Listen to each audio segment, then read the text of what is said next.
Our vision at CRS is one of unity and solidarity that comes frankly from the teaching of the Catholic Church, which underpins everything that we do. We have highlighted 4 main areas of support or of working here in Kenya. The first area is health, nutrition and social service. Another area is water and sanitation. As we understand, we are still having a biggest challenge of water and sanitation and hygiene actually in the biggest part of the country. But also we have an area of youth again as key challenge. We all know the biggest population of our population here in Kenya is age between 25 and below. So we have within our strategy highlighted some key strategies on how we'll be working with youth, and soon we are going to launch another program that will be working with our private sector to make sure that we work with youth and TVET. These are trainings, vocational training that will support youth. And on top of that, we are also having still again a cross-cutting areas of focus within Kenya. And while doing that, we are also creating a fundraising mechanism that will help us to get some more funding to make sure that all these areas of opportunity and focus are well covered or funded. The one big area that also is our focus in the next 7 years is climate change and climate change adaptation. We're looking at how the communities will adapt to the current climate change. You know, most of our communities, especially in the pastoralist community, they used to have biggest cattle. How can they adapt now, considering the current challenge that we have on the weather? Development is not automatically inclusive. And you can see so much development here and in many places. To make it inclusive requires one, government policy that makes sure that investment is in the more vulnerable communities. It takes involving civil society and faith-based actors who are representative of those communities and are at the last mile locations.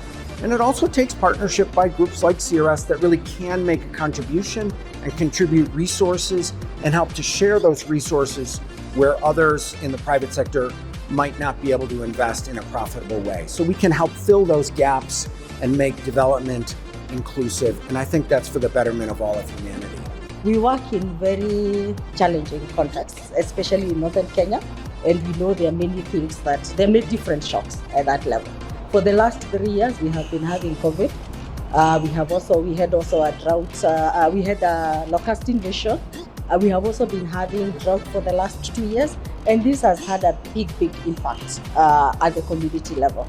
And to be able to mitigate some of the effects of that, we worked very closely with the county government, especially at the beginning when COVID came in, to be able to support them with the PPEs, hand washing stations at the facilities, health facilities, and also in schools and other public spaces.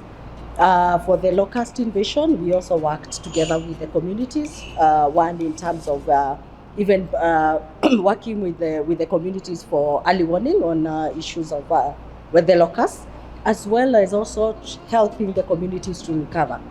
Especially the pasture regeneration, providing seeds for the pasture regeneration in those areas. And of course, with the drought, these are communities that lost a lot of their livestock during that period. It's estimated about 70 to 80% of their livestock during that period. And this is what they depend on.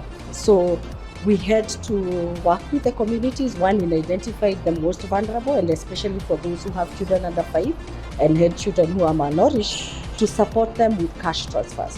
Well, what we've achieved, at the base level, millions of people, hundreds of millions of people are alive today who wouldn't have been if it were not for these 80 years of work by CRS around the world. And I think that's just, one human being at a time, the most important thing. But frankly, I think that we have helped to build a better, safer world and have helped in many communities and in many societies to include people, build more social cohesion, and address the root causes of social injustice. It's a long process. None of us are there yet, but we feel very proud of the contribution that we've made.